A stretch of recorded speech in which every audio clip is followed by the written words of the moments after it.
Episode 10. The Adventure of the Noble Bachelor. The Lord Street Simon marriage, and its curious termination, have long ceased to be a subject of interest in those exalted circles in which the unfortunate bridegroom moves. Fresh scandals have eclipsed it, and their more piquant details have drawn the gossips away from this 4-year-old drama. As I have reason to believe, however, that the full facts have never been revealed to the general public, and as my friend Sherlock Holmes had a considerable share in clearing the matter up, I feel that no memoir of him would be complete without some little sketch of this remarkable episode. It was a few weeks before my own marriage, during the days when I was still sharing rooms with Holmes in Baker Street, that he came home from an afternoon stroll to find a letter on the table waiting for him. I had remained indoors all day, for the weather had taken a sudden turn to rain, with high autumnal winds, and the Giselle bullet which I had brought back in one of my limbs as a relic of my Afghan campaign throbbed with dull persistence. With my body in one easy chair and my legs upon another, I had surrounded myself with a cloud of newspapers until at last, saturated with the news of the day, I tossed them all aside and lay listless, watching the huge crest and monogram upon the envelope upon the table and wondering lazily who my friend's noble correspondent could be.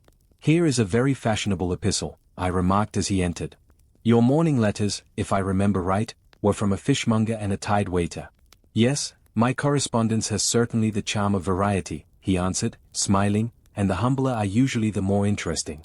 This looks like one of those unwelcome social summonses which call upon a man either to be bored or to lie." He broke the seal and glanced over the contents. "Oh, come, it may prove to be something of interest, after all." "Not social, then?" "No, distinctly professional." "And from a noble client?" "One of the highest in England." "My dear fellow, I congratulate you. I assure you, Watson, without affectation, that the status of my client is a matter of less moment to me than the interest of his case. It is just possible, however, that also may not be wanting in this new investigation. You have been reading the papers diligently of late, have you not?" "It looks like it," said I ruefully, pointing to a huge bundle in the corner. "I have had nothing else to do. It is fortunate, for you will perhaps be able to post me up. I read nothing except the criminal news and the agony column. The latter is always instructive. But if you have followed recent events so closely you must have read about Lord Street Simon and his wedding?" "Oh, yes, with the deepest interest." "That is well. The letter which I hold in my hand is from Lord Street Simon. I will read it to you, and in return you must turn over these papers and let me have whatever bears upon the matter. This is what he says. "My dear Mr. Sherlock Holmes, Lord Backwater tells me that I may place implicit reliance upon your judgment and discretion. I have determined, therefore, to call upon you and to consult you in reference to the very painful event which has occurred in connection with my wedding. Mr. Lestrade, of Scotland Yard, is acting already in the matter, but he assures me that he sees no objection to your cooperation, and that he even thinks that it might be of some assistance. I will call at 4 o'clock in the afternoon, and, should you have any other engagement at that time, I hope that you will postpone it, as this matter is of paramount importance. Yours faithfully, S.T. Simon." It is dated from Grosvenor Mansions, written with a quill pen, and the noble lord has had the misfortune to get a smear of ink upon the outer side of his right little finger, remarked Holmes as he folded up the epistle. "He says 4 o'clock. It is 3 now. He will be here in an hour. Then I have just time, with your assistance, to get clear upon the subject. Turn over those papers and arrange the extracts in their order of time, while I take a glance as to who our client is."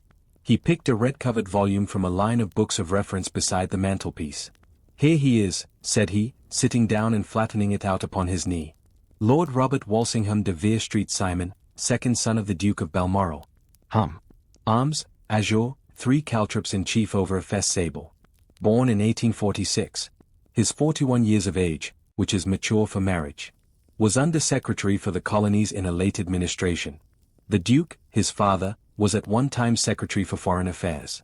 They inherit Plantagenet blood by direct descent, and Tudor on the distaff side.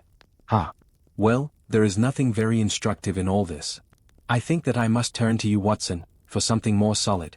"I have very little difficulty in finding what I want," said I, "for the facts are quite recent, and the matter struck me as remarkable.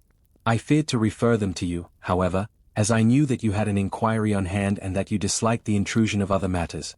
"Oh, you mean the little problem of the Grosvenor Square furniture van. That is quite cleared up now, though, indeed, it was obvious from the first. Pray give me the results of your newspaper selections. Here is the first notice which I can find. It is in the personal column of the Morning Post, and dates, as you see, some weeks back. A marriage has been arranged, it says, and will, if rumor is correct, very shortly take place, between Lord Robert St. Simon, second son of the Duke of Balmoral, and Miss Hattie Doran, the only daughter of Aloysius Doran, Esquire, of San Francisco, California, USA. That is all. Terse and to the point, remarked Holmes, stretching his long, thin legs towards the fire. There was a paragraph amplifying this in one of the society papers of the same week. Ah, here it is. There will soon be a call for protection in the marriage market, for the present free trade principle appears to tell heavily against our home product. One by one the management of the noble houses of Great Britain is passing into the hands of our fair cousins from across the Atlantic. An important addition has been made during the last week to the list of the prizes which have been borne away by these charming invaders. Lord Street Simon, who has shown himself for over 20 years proof against the little god's arrows, has now definitely announced his approaching marriage with Miss Hattie Doran, the fascinating daughter of a California millionaire. Miss Doran, whose graceful figure and striking face attracted much attention at the Westbury House festivities, is an only child, and it is currently reported that her dowry will run to considerably over the 6 figures, with expectancies for the future. As it is an open secret that the Duke of Balmoral has been compelled to sell his pictures within the last few years, and as Lord St. Simon has no property of his own save the small estate of Birchmoor, it is obvious that the Californian heiress is not the only gainer by an alliance which will enable her to make the easy and common transition from a Republican lady to a British peeress. Anything else? Asked Holmes, yawning. Oh, yes, plenty. Then there is another note in the Morning Post to say that the marriage would be an absolutely quiet one, that it would be at St. George's, Hanover Square, that only half a dozen intimate friends would be invited, and that the party would return to the furnished house at Lancaster Gate which has been taken by Mr. Aloysius Doran. 2 days later, that is, on Wednesday last, there is a curt announcement that the wedding had taken place, and that the honeymoon would be passed at Lord Backwater's place, near Petersfield. Those are all the notices which appeared before the disappearance of the bride. Before the what? Asked Holmes with a start. The vanishing of the lady. When did she vanish, then? At the wedding breakfast. Indeed. This is more interesting than it promised to be, quite dramatic, in fact. Yes, it struck me as being a little out of the common. They often vanish before the ceremony, and occasionally during the honeymoon, but I cannot call to mind anything quite so prompt as this. Pray let me have the details. I warn you that they are very incomplete. Perhaps we may make them less so. Such as they are set forth in a single article of a morning paper of yesterday, which I will read to you. It is headed, Singular Occurrence at a Fashionable Wedding. The family of Lord Robert St. Simon has been thrown into the greatest consternation by the strange and painful episodes which have taken place in connection with his wedding. The ceremony, as shortly announced in the papers of yesterday, occurred on the previous morning, but it is only now that it has been possible to confirm the strange rumors which have been so persistently floating about. In spite of the attempts of the friends to hush the matter up, so much public attention has now been drawn to it that no good purpose can be served by affecting to disregard what is a common subject for conversation. The ceremony, which was performed at St. George's, Hanover Square, was a very quiet one, no one being present save the father of the bride, Mr. Aloysius Doran, the Duchess of Balmoral, Lord Backwater, Lord Eustace and Lady Clara St. Simon, the younger brother and sister of the bridegroom, and Lady Alicia Whittington. The whole party proceeded afterwards to the house of Mr. Aloysius Doran, at Lancaster Gate, where breakfast had been prepared. It appears that some little trouble was caused by a woman, whose name has not been ascertained, who endeavored to force her way into the house after the bridal party, alleging that she had some claim upon Lord Street Simon. It was only after a painful and prolonged scene that she was ejected by the butler and the footman. The bride, who had fortunately entered the house before this unpleasant interruption, had sat down to breakfast with the rest, when she complained of a sudden indisposition and retired to her room. Her prolonged absence having caused some comment, her father followed her, but learned from her maid that she had only come up to her chamber for an instant, caught up an ulster and bonnet, and hurried down to the passage. One of the footmen declared that he had seen a lady leave the house thus apparelled, but had refused to credit that it was his mistress, believing her to be with the company. On ascertaining that his daughter had disappeared, Mr. Aloysius Doran, in conjunction with the bridegroom, instantly put themselves in communication with the police, and very energetic inquiries are being made, which will probably result in a speedy clearing up of this very singular business. Up to a late hour last night, however, nothing had transpired as to the whereabouts of the missing lady. There are rumors of foul play in the matter, and it is said that the police have caused the arrest of the woman who had caused the original disturbance, in the belief that, from jealousy or some other motive, she may have been concerned in the strange disappearance of the bride. And is that all? Only one little item in another of the morning papers, but it is a suggestive one. And it is that Miss Flora Miller, the lady who had caused the disturbance, has actually been arrested. It appears that she was formerly a danseuse at the Allegro, and that she has known the bridegroom for some years. There are no further particulars, and the whole case is in your hands now, so far as it has been set forth in the public press. And an exceedingly interesting case it appears to be. I would not have missed it for worlds. But there is a ring at the bell, Watson, and as the clock makes it a few minutes after 4, I have no doubt that this will prove to be our noble client. Do not dream of going, Watson, for I very much prefer having a witness, if only as a check to my own memory. Lord Robert St. Simon, announced our page boy, throwing open the door. A gentleman entered, with a pleasant, cultured face, high-nosed and pale, with something perhaps of petulance about the mouth, and with the steady, well-opened eye of a man whose pleasant lot it had ever been to command and to be obeyed. His manner was brisk, and yet his general appearance gave an undue impression of age, for he had a slight forward stoop and a little bend of the knees as he walked. His hair, too, as he swept off his very curly-brimmed hat, was grizzled round the edges and thin upon the top. As to his dress, it was careful to the verge of foppishness, with high collar, black frock coat, white waistcoat, yellow gloves, patent leather shoes, and light-colored gaiters. He advanced slowly into the room, turning his head from left to right, and swinging in his right hand the cord which held his golden eyeglasses. "Good day, Lord St. Simon," said Holmes, rising and bowing. "Pray take the basket chair. This is my friend and colleague, Dr. Watson. Draw up a little to the fire, and we will talk this matter over. A most painful matter to me, as you can most readily imagine, Mr. Holmes. I have been cut to the quick. I understand that you have already managed several delicate cases of this sort, sir, though I presume that they were hardly from the same class of society." "No, I am descending. I beg pardon. My last client of the sort was a king." "Oh, really? I had no idea." "And which king?" "The King of Scandinavia." "What? Had he lost his wife?" "You can understand," said Holmes suavely, "that I extend to the affairs of my other clients the same secrecy which I promised to you and yours." "Of course. Very right. Very right. I'm sure I beg pardon. As to my own case, I am ready to give you any information which may assist you in forming an opinion." "Thank you. I have already learned all that is in the public prints, nothing more. I presume that I may take it as correct, this article, for example, as to the disappearance of the bride." Lord St. Simon glanced over it. "Yes, it is correct, as far as it goes. But it needs a great deal of supplementing before anyone could offer an opinion. I think that I may arrive at my facts most directly by questioning you." "Pray do so." "When did you first meet Miss Hattie Doran?" "In San Francisco, a year ago." "You were traveling in the States?" "Yes." "Did you become engaged then?" "No." "But you were on a friendly footing?" "I was amused by her society, and she could see that I was amused. I brought this with me." He opened a locket and showed us the full face of a very lovely woman. It was not a photograph but an ivory miniature, and the artist had brought out the full effect of the lustrous black hair, the large dark eyes, and the exquisite mouth. Holmes gazed long and earnestly at it. Then he closed the locket and handed it back to Lord St. Simon. "The young lady came to London, then, and you renewed your acquaintance?" "Yes, her father brought her over for this last London season. I met her several times, became engaged to her, and have now married her." "She brought, I understand, a considerable dowry?" "A fair dowry. Not more than is usual in my family." "And this, of course, remains to you, since the marriage is a fait accompli?" "I really have made no inquiries on the subject." "Very naturally not." "Did you see Miss Doran on the day before the wedding?" "Yes." "Was she in good spirits?"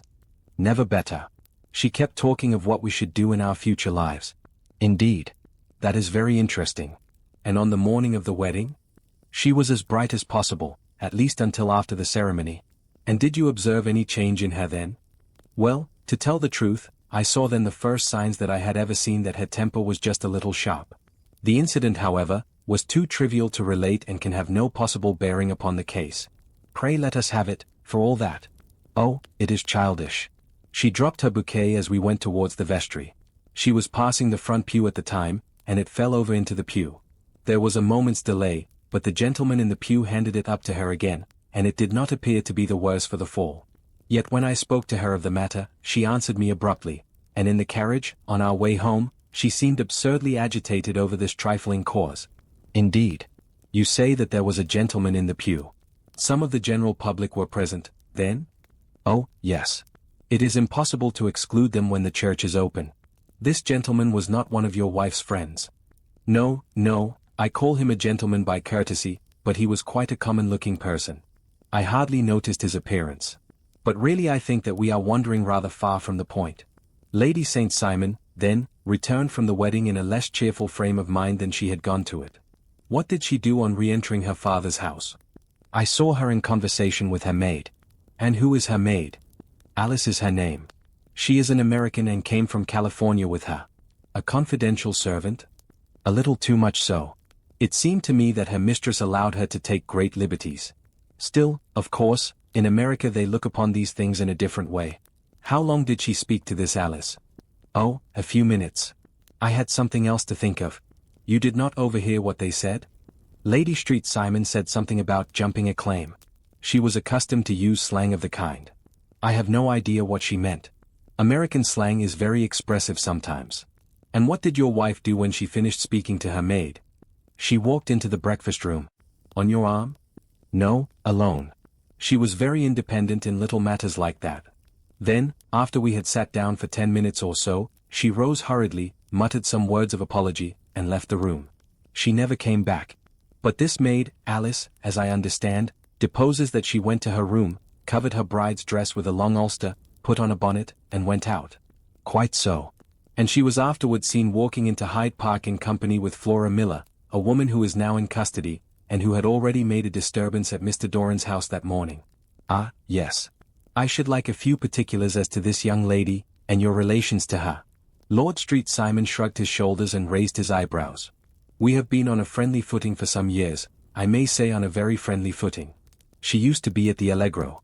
I have not treated her ungenerous, and she had no just cause of complaint against me, but you know what women are, Mr. Holmes. Flora was a dear little thing, but exceedingly hot-headed and devotedly attached to me. She wrote me dreadful letters when she heard that I was about to be married, and, to tell the truth, the reason why I had the marriage celebrated so quietly was that I feared lest there might be a scandal in the church. She came to Mr. Doran's door just after we returned, and she endeavored to push her way in, uttering very abusive expressions towards my wife, and even threatening her, but I had foreseen the possibility of something of the sort, and I had 2 police fellows there in private clothes, who soon pushed her out again. She was quiet when she saw that there was no good in making a row. Did your wife hear all this? No, thank goodness, she did not. And she was seen walking with this very woman afterwards. Yes. That is what Mr. Lestrade, of Scotland Yard, looks upon as so serious. It is thought that Flora decoyed my wife out and laid some terrible trap for her. Well, it is a possible supposition. You think so, too? I did not say a probable one. But you do not yourself look upon this as likely? I do not think Flora would hurt a fly. Still, jealousy is a strange transformer of characters. Pray, what is your own theory as to what took place? Well, really, I came to seek a theory, not to propound one. I have given you all the facts. Since you ask me, however, I may say that it has occurred to me as possible that the excitement of this affair, the consciousness that she had made so immense a social stride, had the effect of causing some little nervous disturbance in my wife. In short, that she had become suddenly deranged. Well, really, when I consider that she has turned her back, I will not say upon me, but upon so much that many have aspired to without success, I can hardly explain it in any other fashion. Well, certainly that is also a conceivable hypothesis, said Holmes, smiling. And now, Lord St. Simon, I think that I have nearly all my data. May I ask whether you were seated at the breakfast table so that you could see out of the window? We could see the other side of the road in the park. Quite so. Then I do not think that I need to detain you longer. I shall communicate with you. Should you be fortunate enough to solve this problem, said our client, rising. I have solved it. Eh? What was that? I say that I have solved it. Where, then, is my wife? That is a detail which I shall speedily supply. Lord St. Simon shook his head. I am afraid that it will take wiser heads than yours or mine, he remarked, and bowing in a stately, old-fashioned manner he departed. It is very good of Lord St. Simon to honor my head by putting it on a level with his own, said Sherlock Holmes, laughing. I think that I shall have a whiskey and soda and a cigar after all this cross-questioning. I had formed my conclusions as to the case before our client came into the room. My dear Holmes, I have notes of several similar cases, though none, as I remarked before, which were quite as prompt. My whole examination served to turn my conjecture into a certainty. Circumstantial evidence is occasionally very convincing, as when you find a trout in the milk, to quote Thoreau's example. But I have heard all that you have heard. Without, however, the knowledge of pre-existing cases which serves me so well. There was a parallel instance in Aberdeen some years back, and something on very much the same lines at Munich the year after the Franco-Prussian War. It is one of these cases, but, hello, here is Lestrade. Good afternoon, Lestrade. You will find an extra tumbler upon the sideboard, and there are cigars in the box. The official detective was attired in a pea-jacket and cravat, which gave him a decidedly nautical appearance, and he carried a black canvas bag in his hand. With a short greeting he seated himself and lit the cigar which had been offered to him. "What's up, then?" asked Holmes with a twinkle in his eye. "You look dissatisfied. And I feel dissatisfied. It is this infernal Street Simon marriage case. I can make neither head nor tail of the business. Really? You surprise me. Who ever heard of such a mixed affair? Every clue seems to slip through my fingers. I have been at work upon it all day. And very wet it seems to have made you," said Holmes, laying his hand upon the arm of the pea-jacket. "Yes, I have been dragging the Serpentine. In heaven's name, what for?" "In search of the body of Lady Street Simon." Sherlock Holmes leaned back in his chair and laughed heartily. "Have you dragged the basin of Trafalgar Square fountain?" he asked. "Why? What do you mean?" "Because you have just as good a chance of finding this lady in the one as in the other." Lestrade shot an angry glance at my companion. "I suppose you know all about it," he snarled. "Well, I have only just heard the facts, but my mind is made up." "Oh, indeed. Then you think that the Serpentine plays no part in the matter?" "I think it very unlikely." "Then perhaps you will kindly explain how it is that we found this in it." He opened his bag as he spoke, and tumbled onto the floor a wedding dress of watered silk, a pair of white satin shoes and a bride's wreath and veil, all discolored and soaked in water. "There," said he, putting a new wedding ring upon the top of the pile. "There is a little nut for you to crack, Master Holmes." "Oh, indeed," said my friend, blowing blue rings into the air. "You dragged them from the Serpentine?" "No. They were found floating near the margin by a park keeper. They have been identified as her clothes, and it seemed to me that if the clothes were there the body would not be far off. By the same brilliant reasoning, every man's body is to be found in the neighborhood of his wardrobe. And pray what did you hope to arrive at through this?" "At some evidence implicating Flora Miller in the disappearance. I am afraid that you will find it difficult." "Are you, indeed, now?" cried Lestrade with some bitterness. "I am afraid, Holmes, that you are not very practical with your deductions and your inferences. You have made 2 blunders in as many minutes. This dress does implicate Miss Flora Miller." "And how?" "In the dress is a pocket. In the pocket is a card case. In the card case is a note. And here is the very note." He slapped it down upon the table in front of him. "Listen to this. You will see me when all is ready. Come at once. FHM. Now my theory all along has been that Lady Street Simon was decoyed away by Flora Miller, and that she, with confederates, no doubt, was responsible for her disappearance. Here, signed with her initials, is the very note which was no doubt quietly slipped into her hand at the door and which lured her within their reach." "Very good, Lestrade," said Holmes, laughing. "You really are very fine indeed. Let me see it." He took up the paper in a listless way, but his attention instantly became riveted, and he gave a little cry of satisfaction. "This is indeed important," said he. "Ha! You find it so?" "Extremely so. I congratulate you warmly." Lestrade rose in his triumph and bent his head to look. "Why," he shrieked, "you're looking at the wrong side. On the contrary, this is the right side." "The right side? You're mad. Here is the note written in pencil over here. And over here is what appears to be the fragment of a hotel bill, which interests me deeply. There's nothing in it." "I looked at it before," said Lestrade. "October 4th, rooms 8s, breakfast 2s. 6D, cocktail 1s, lunch 2s. 6D, glass sherry, 8D. I see nothing in that." "Very likely not. It is most important, all the same.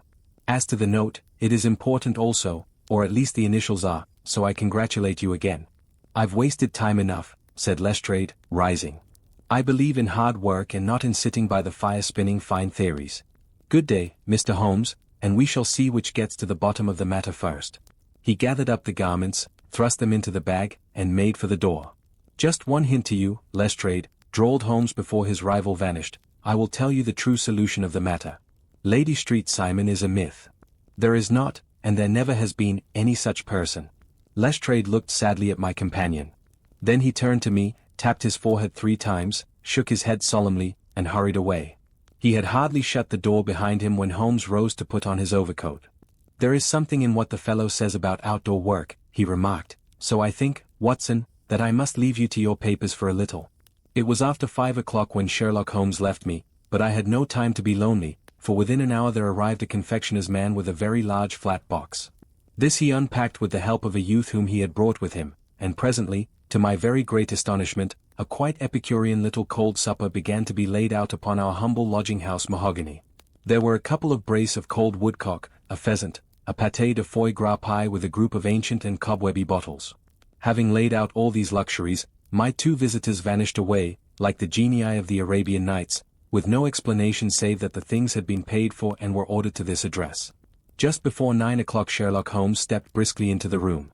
His features were gravely set, but there was a light in his eye which made me think that he had not been disappointed in his conclusions. "They have laid the supper, then," he said, rubbing his hands. "You seem to expect company. They have laid for 5. "Yes, I fancy we may have some company dropping in," said he. "I am surprised that Lord Street Simon has not already arrived. Ha! I fancy that I hear his step now upon the stairs." It was indeed our visitor of the afternoon who came bustling in, dangling his glasses more vigorously than ever, and with a very perturbed expression upon his aristocratic features. "My messenger reached you, then?" asked Holmes. "Yes, and I confess that the contents startled me beyond measure." "Have you good authority for what you say?" "The best possible." Lord Street Simon sank into a chair and passed his hand over his forehead. "What will the Duke say," he murmured, "when he hears that one of the family has been subjected to such humiliation?" "It is the purest accident. I cannot allow that there is any humiliation." "Ah, you look on these things from another standpoint. I fail to see that anyone is to blame. I can hardly see how the lady could have acted otherwise, though her abrupt method of doing it was undoubtedly to be regretted. Having no mother, she had no one to advise her at such a crisis. "It was a slight, sir, a public slight," said Lord St. Simon, tapping his fingers upon the table. "You must make allowance for this poor girl, placed in so unprecedented a position." "I will make no allowance. I am very angry indeed, and I have been shamefully used." "I think that I heard a ring," said Holmes. "Yes, there are steps on the landing.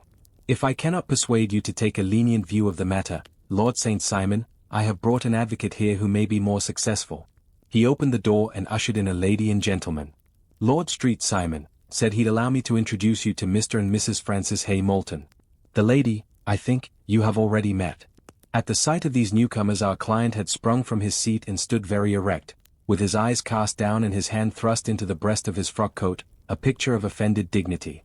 The lady had taken a quick step forward and had held out a hand to him, but he still refused to raise his eyes. It was as well for his resolution, perhaps, for her pleading face was one which it was hard to resist. "You're angry, Robert," said she. "Well, I guess you have every cause to be." "Pray make no apology to me," said Lord Street Simon bitterly. "Oh, yes, I know that I have treated you real bad and that I should have spoken to you before I went, but I was kind of rattled, and from the time when I saw Frank here again I just didn't know what I was doing or saying. I only wonder I didn't fall down and do a faint right there before the altar. Perhaps, Mrs. Moulton, you would like my friend and me to leave the room while you explain this matter?" "If I may give an opinion," remarked the strange gentleman, "we've had just a little too much secrecy over this business already. For my part, I should like all Europe and America to hear the rights of it." He was a small, wiry, sunburnt man, clean-shaven, with a sharp face and alert manner. "Then I'll tell our story right away," said the lady. "Frank here and I met in '84, in McQuire's camp, near the Rockies, where Pa was working a claim.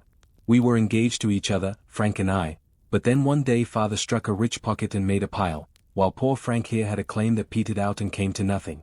The richer Pa grew, the poorer was Frank, so at last Pa wouldn't hear of our engagement lasting any longer, and he took me away to Frisco. Frank wouldn't throw up his hand, though, so he followed me there, and he saw me without Pa knowing anything about it. It would only have made him mad to know, so we just fixed it all up for ourselves. Frank said that he would go and make his pile, too, and never come back to claim me until he had as much as Pa. So then I promised to wait for him to the end of time and pledged myself not to marry anyone else while he lived. "Why shouldn't we be married right away, then?" said he, "and then I will feel sure of you, and I won't claim to be your husband until I come back." Well, we talked it over, and he had fixed it all up so nicely, with a clergyman all ready and waiting, that we just did it right there, and then Frank went off to seek his fortune, and I went back to Pa. The next I heard of Frank was that he was in Montana, and then he went prospecting in Arizona, and then I heard of him from New Mexico. After that came a long newspaper story about how a miners' camp had been attacked by Apache Indians, and there was my Frank's name among the killed. I fainted dead away, and I was very sick for months after. Pa thought I had a decline and took me to half the doctors in Frisco. Not a word of news came for a year and more, so that I never doubted that Frank was really dead. Then Lord Street Simon came to Frisco, and we came to London, and a marriage was arranged, and Pa was very pleased, but I felt all the time that no man on this earth would ever take the place in my heart that had been given to my poor Frank. Still, if I had married Lord St. Simon, of course I'd have done my duty by him. We can't command our love, but we can our actions. I went to the altar with him with the intention to make him just as good a wife as it was in me to be. But you may imagine what I felt when, just as I came to the altar rails, I glanced back and saw Frank standing and looking at me out of the first pew. I thought it was his ghost at first, but when I looked again there he was still, with a kind of question in his eyes, as if to ask me whether I were glad or sorry to see him. I wonder I didn't drop. I know that everything was turning round, and the words of the clergyman were just like the buzz of a bee in my ear. I didn't know what to do. Should I stop the service and make a scene in the church? I glanced at him again, and he seemed to know what I was thinking, for he raised his finger to his lips to tell me to be still. Then I saw him scribble on a piece of paper, and I knew that he was writing me a note. As I passed his pew on the way out I dropped my bouquet over to him, and he slipped the note into my hand when he returned me the flowers. It was only a line asking me to join him when he made the sign to me to do so. Of course I never doubted for a moment that my first duty was now to him, and I determined to do just whatever he might direct. When I got back I told my maid, who had known him in California, and had always been his friend. I ordered her to say nothing, but to get a few things packed in my ulster ready. I know I ought to have spoken to Lord St. Simon, but it was dreadful hard before his mother and all those great people.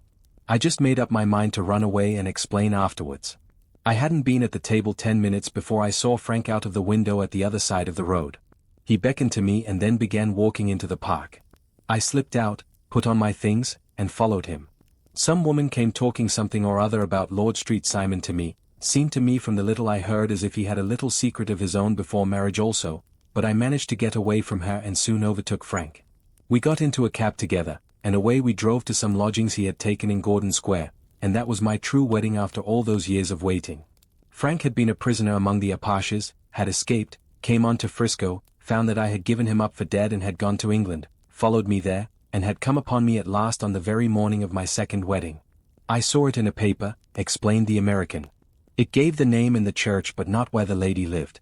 Then we had a talk as to what we should do, and Frank was all for openness, but I was so ashamed of it all that I felt as if I should like to vanish away and never see any of them again, just sending a line to Pa, perhaps, to show him that I was alive. It was awful to me to think of all those lords and ladies sitting round that breakfast table and waiting for me to come back. So Frank took my wedding clothes and things and made a bundle of them, so that I should not be traced, and dropped them away somewhere where no one could find them.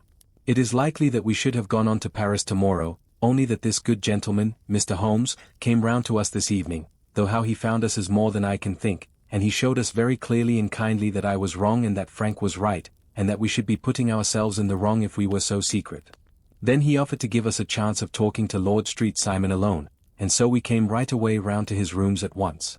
Now, Robert, you have heard it all, and I am very sorry if I have given you pain, and I hope that you do not think very meanly of me.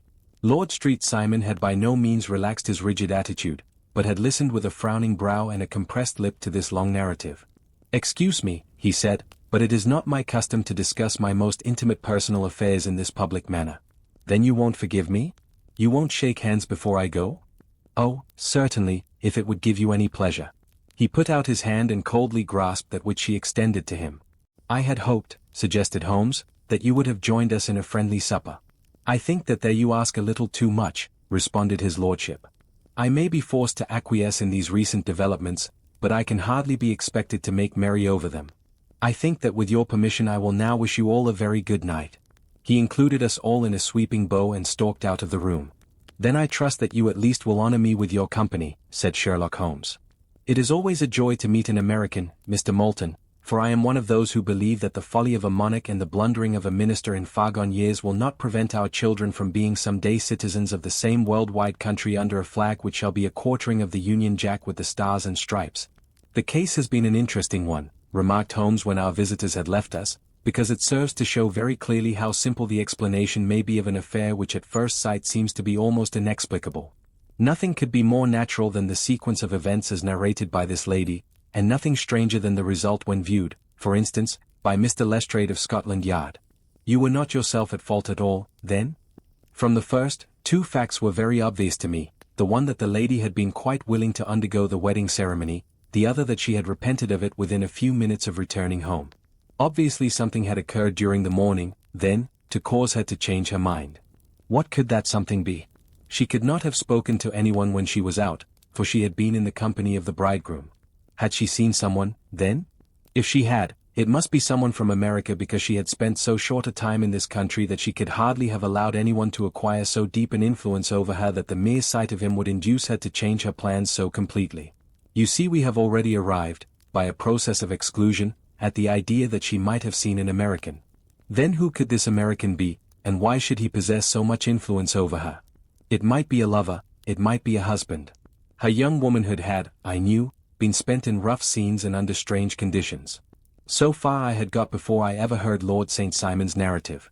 When he told us of a man in a pew, of the change in the bride's manner, of so transparent a device for obtaining a note as the dropping of a bouquet, of her resort to her confidential maid, and of her very significant allusion to claim jumping, which in miners' parlance means taking possession of that which another person has a prior claim to, the whole situation became absolutely clear. She had gone off with a man, and the man was either a lover or was a previous husband, the chances being in favor of the latter. And how in the world did you find them? It might have been difficult, but friend Lestrade held information in his hands the value of which he did not himself know. The initials were, of course, of the highest importance, but more valuable still was it to know that within a week he had settled his bill at one of the most select London hotels. How did you deduce the select? By the select prices. 8 shillings for a bed and 8 pence for a glass of sherry pointed to one of the most expensive hotels. There are not many in London which charge at that rate. In the second one, which I visited in Northumberland Avenue, I learned by an inspection of the book that Francis H. Moulton, an American gentleman, had left only the day before, and on looking over the entries against him, I came upon the very items which I had seen in the duplicate bill. His letters were to be forwarded to 226 Gordon Square, so thither I travelled, and being fortunate enough to find the loving couple at home, I ventured to give them some paternal advice and to point out to them that it would be better in every way that they should make their position a little clearer both to the general public and to Lord St. Simon in particular. I invited them to meet him here, and, as you see, I made him keep the appointment. But with no very good result, I remarked. His conduct was certainly not very gracious. "Ah, Watson," said Holmes, smiling, "perhaps you would not be very gracious either, if, after all the trouble of wooing and wedding, you found yourself deprived in an instant of wife and of fortune. I think that we may judge Lord St. Simon very mercifully and thank our stars that we are never likely to find ourselves in the same position. Draw your chair up and hand me my violin, for the only problem we have still to solve is how to while away these bleak autumnal evenings.